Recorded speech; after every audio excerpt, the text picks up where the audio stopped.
In the previous lecture we saw how to create and modify a text file. Now in this lecture we are going to see how to create output data. Or suppose I have this data, this modified data, in which I change the name of sepal length centimeter to sepal length and remove the ID column. Now I want this data to store somewhere. So I basically need to write this data on some Excel file or in CSV format. So how to do that? So for this we have got this output data in favorites, and again you can find this in out tool also. Here it is. So let me drag it here and click it. So now it will ask me to write the file. Click on this and then just select the format in which, select the extension in which you want to save this file. Now this was Excel file and I want to save it in CSV format.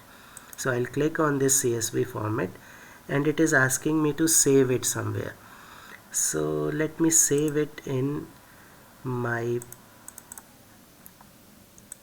H drive and I'll save it in data sets. Now here there is advertising and iris, two data sets already available, and let me save it by using name output underscore 1. So this will be saved as .csv file, output underscore 1 name. Let me save it. Okay, and now let's see if it is present there or not. Okay, so this is data sets.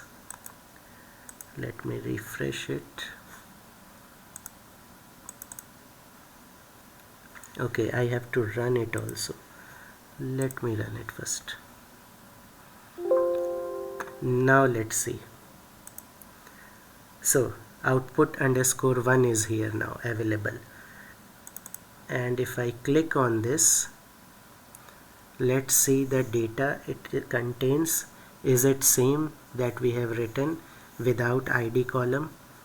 Okay, so now you can see here the ID column has been removed and sepal length centimeter word is also changed. So this is how you can save your work, and now you can say you can reuse this file as input data set for another case. Okay, so this is how you can save your data. Similar operation can be performed here also. So try it and we'll meet in the next lecture. Thank you.